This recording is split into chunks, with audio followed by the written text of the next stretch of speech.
The illusion of self. Why your karma isn't yours. If we want to understand karma and rebirth correctly, we have to see them in the light of non-self.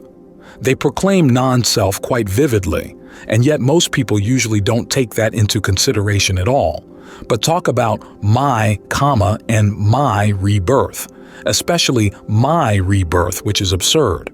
Do they mean the last one or future one?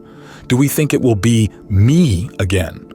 However, in ordinary language we have little choice, yet the spoken word has evolved out of our thinking processes. People often ask, what is reborn, if it isn't me? Kamma, as a residual effect in the rebirth consciousness, is reborn, but it certainly doesn't look or act like the one we know, doesn't have the same name, may not have the same form or sex, may not even be human. It has no other connection than Kamma. Since we can see quite clearly that the one who is reborn only connects through Kamma in the rebirth consciousness with a previous life, we can see just as clearly that Kamma is impersonal, without identity.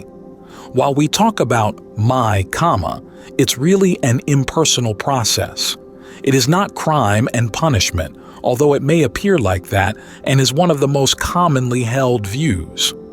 Many of our entrenched views are so deeply ingrained that it becomes extremely difficult to understand anything radically different. Kamma, actually, just means action. In the India of the Buddha, that's how it was understood.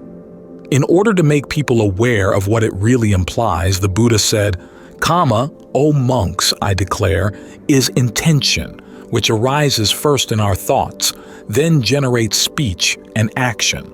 This was the new interpretation that the Buddha gave to Kamma, because it was largely misunderstood and used as predetermined destiny. There were teachers in his day that taught it that way, which was denounced by the Buddha as wrong view, misleading and liable to have unwholesome results. This view of predetermined destiny is just as rampant today as it was at the Buddha's time. It is often voiced like this: there's nothing I can do about it. It's my karma. This is the greatest folly one can adhere to because it puts the onus of one's own intentions on some nebulous previous person whom one doesn't even know. In other words, one doesn't take responsibility for one's own actions, which is a very common failing. It is harder to find a person who does take responsibility than to find one who doesn't. Most people don't want to take responsibility for themselves if they can just manage to stay alive. From that difficulty arises the idea of predetermined destiny. What can I do? It's not my fault, it's my karma. That takes away all possibility for practicing the Dhamma. The Buddha said, if that were so, the holy life would not be possible, nor would it be feasible to become enlightened. This is the first wrong view that one has to quickly eliminate from one's thinking process if one wants to practice a spiritual discipline.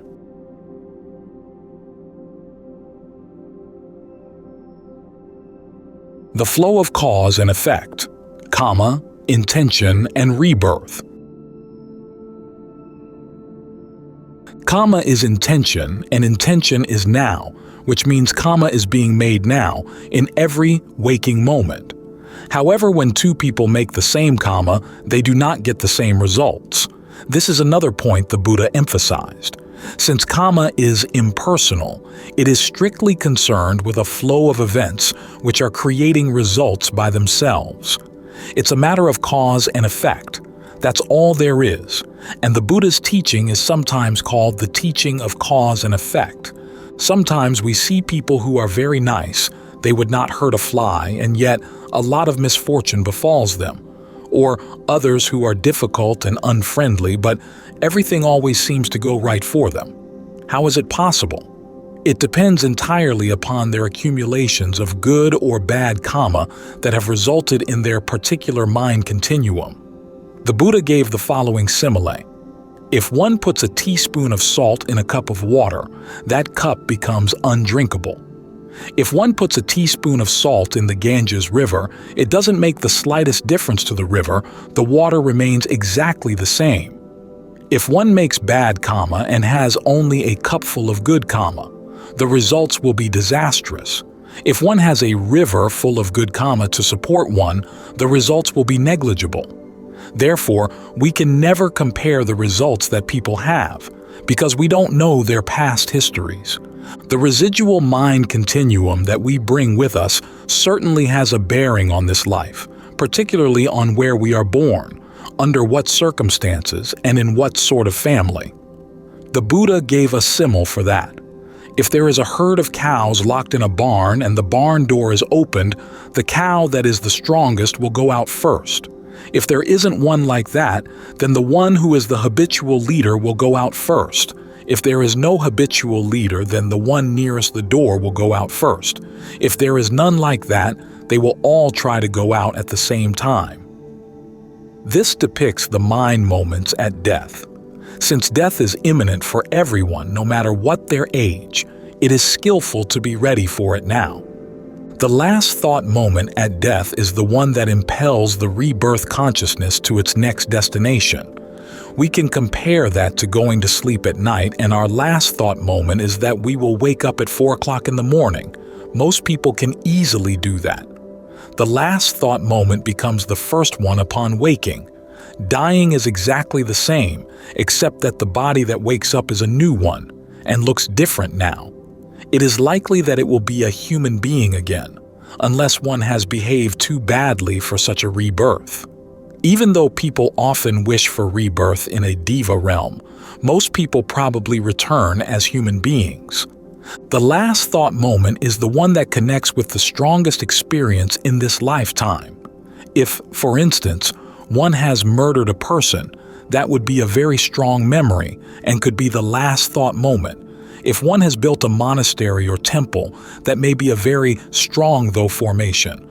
Or if one has always kept one's moral conduct intact, that may be the last thought moment. Whatever is the strongest in one's mind, that is most likely to arise. Otherwise, one's habitual thinking takes over. If one has usually been dissatisfied or angry, then that will be in the mind. If one has had much living kindness, compassion, and helpfulness toward others, those thoughts will arise. If there is no particular thinking habit, then that which comes nearest the sense doors at death takes precedence. The last sense to go is hearing. It is very common, therefore, in most religions that some devotional words are chanted by monks or priests, which may help to have a good last thought moment. If these last mental formations are wholesome, one's rebirth will be favorable. That doesn't mean that the rest of the Kamma resultants disappear. It only means that the impulsion that arises at death takes a certain direction. Therefore, the last thought moments are of crucial importance. If one has been a very generous person, that can be a last thought. It is therefore considered extremely beneficial to remind a dying person of all the good things they have done in this life, such as their generosity, bringing up their children well, their kindness, because ordinary worldlings are apt to have regrets and self-blame. It has in recent years been recognized that dying is a very important part of living, even though in the West many people do not believe in rebirth. Everyone pays a lot of attention to a baby being born, because that baby is going to be around for a long time and will be an important member of the family.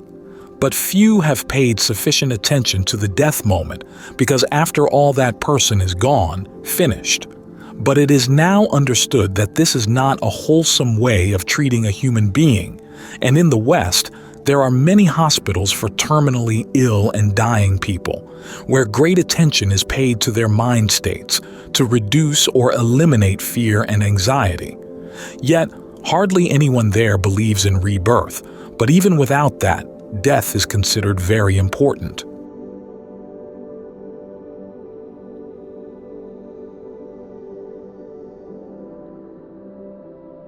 Beyond clinical death, the impersonal flow of Kamma.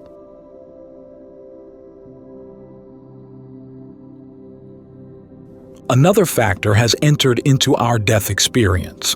We are now technologically advanced enough so that in some instances, people who were clinically dead could be brought back to life using new methods that are available in Western hospitals. A number of these people talk to their doctors about their death experiences. Some doctors, particularly Dr. Moody, wrote about these phenomena. An outstanding feature of the stories told is the fact that they were practically identical in their important aspects. This gives us another clue to non-self, anatta. All of them, without fail, were extremely pleased with their death and reluctant to come back. One woke up extremely angry at the doctor for being instrumental in re-establishing the life continuum. The experiences were all connected with a very bright light, containing total awareness of the mind, but lacking a body. Each person was able to see her own body in the hospital bed and wandered off towards the bright light, quite aware of these occurrences, including watching the doctor at work. Then, removing themselves from the hospital and entering an area of bliss, happiness, and great peace, some of them talked about beings they met. Most of them described one particular being, which was light. None of the descriptions had any religious symbolism in them, but all of them were similar, some identical. With such books becoming more widely known, the death moment has gained its rightful importance. In the 5 daily recollections, the Buddha asks us to remember that we are of the nature to die. At other times, he talks about the fact that the last thought moment is extremely important, and consequently, it is essential to get one's thoughts in order now. On one's deathbed, it's too late. The wholesome aspects of our thoughts are always connected with loving kindness, compassion, generosity, and equanimity. If we arouse those in our minds now as a habitual way of thinking, we can carry that with us to our deathbed. We are then assured not only of a favorable rebirth at the very least, but also of harmony during our lifetime. This will make it possible for us to easily practice the Dhamma again. If we are born into a very poor family where nobody has enough to eat, it will be very difficult to sit down in meditation, because in a poor family, everybody has to work to survive. If we are reborn in a society where meditation is unknown, it will be very difficult to continue our practice. It is not wise, therefore, to wait till old age and death, but rather get our thinking process in order now. This entails knowing our thought formation through mindfulness and attention. Our appearance here is very short-lived. Even 70 years is not very long, so we can think of ourselves as a guest performer, always waiting for applause. Naturally, that makes life pretty difficult. First one has stage fright. Is one going to perform properly? Having given the performance, will the applause be following? If one doesn't get it, one feels devastated. Being a guest performer on this planet is a skillful way of thinking, but waiting for the applause is wrong view. If we know that we're being the best we can with all our faculties, we don't have to wait for somebody else's approval. We can have right intention again and again. That's what matters most, because intention towards goodness concerns both oneself and others. Less self-concern frees us to embrace others. We must not decline in Dhamma and meditation practice, of course, because only if we have developed ourselves to some extent can we help others. Otherwise, we act in ignorance, which will not bring good results. If we are concerned with our next rebirth, we are really living in a dream. The person who is making the Kamma now is not the one who's going to reap the results. The only connection will be the karmic residue, the result, vipaka. Even this connection is very tenuous because we can break the chain. If a person has made a lot of bad Kamma and in the next rebirth makes much good Kamma, the bad resultants may never fruit, and vice versa. The case in point is Angulimala, who killed 999 people and yet became an arahant because he came to be in a monastery under the Buddha where his bad Kamma didn't get a chance to fruit. However, Mahamoggallana, already an arahant, was killed by robbers and his bones pulverized due to past karma. We cannot establish a credit account of good karma against all eventualities because we have no jurisdiction over the person who will inherit the karma that we made in this life. But making good karma now brings immediate results, happiness, and contentment in the mind, and usually some happiness for others also. If one is able to give happiness to others, there is again a cause for joy for oneself. It's useless to think about karma made in a past life or to be made in a future life. None of us will know anything about the next life, nor do we remember anything from our last life. Why worry about these then? Only this moment, right now, is important. The past is like a dream and the future is yet to come. When the future actually happens, it's always the present. Tomorrow never comes. When it does, it's called today. One cannot live in the future nor in the past. One can only live this single moment. If we really paid attention to every single moment, we would meditate well. We would also have no doubt about impermanence, anicca. In fact, we would see it so clearly, we could let go of our attachments, our clinging. We could consider thus, have I used every moment to the best advantage? If we have made some bad karma in the past, we can resolve to quickly perform some good action. That's the only value the past can provide. Otherwise, the most effective and compelling aspect of impermanence is that we are moving away from thought, speech, and action so quickly that we cannot even remember them, never mind hold on to them. Yet we're trying to hold on to other people, to our ideas, views, and opinions. We hang on to this body, to physical manifestation and mental aberrations and try to make them solid. It's impossible and cannot be done. There's only each moment. We can easily see in digital clocks how each moment comes and goes. Just watch a clock for 5 minutes and realize 5 precious moments of your life are gone. The past is actually forgotten, except some highlights, but otherwise it has disappeared. That shows us with clarity that we are a flowing phenomenon without any substance.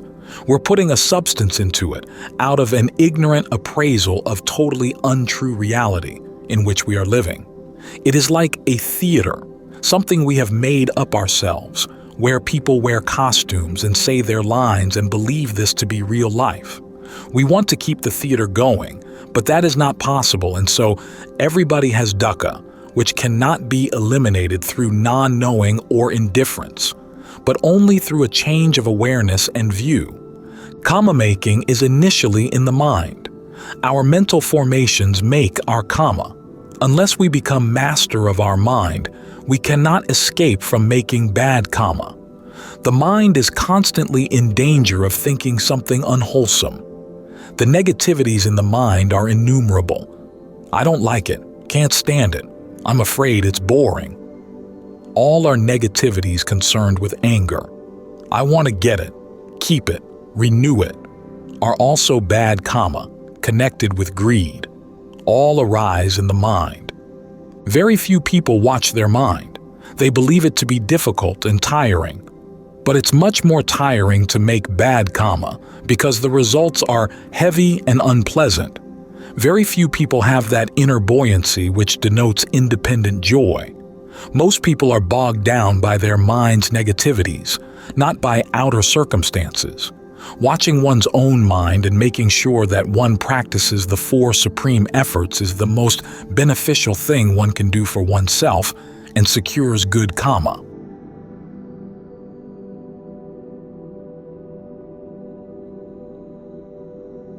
From thought to action, the journey of mindful kamma.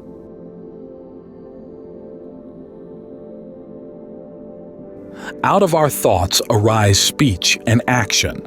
We can't talk without having thought it first, and we can't act without having made up our mind to do so.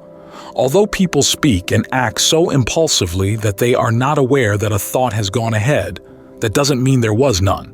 It just means that mindfulness and clear comprehension were lacking. Our mind is the most precious asset we have. No jewel can compare with it because the mind contains the seed of enlightenment. Unless we use it properly, we're foolishly burying a jewel in the dirt. People often do so, primarily because they have had no training otherwise. When we recognize that we have this most precious jewel of a mind, we will guard it from being scratched, bumped, and dirtied, losing its luster and brilliance, but rather make sure that it remains pure and luminous and thereby make good karma. The action itself, the Buddha said, is not of the foremost importance, it's the intention behind it. Even generosity can be extended from a wrong motivation.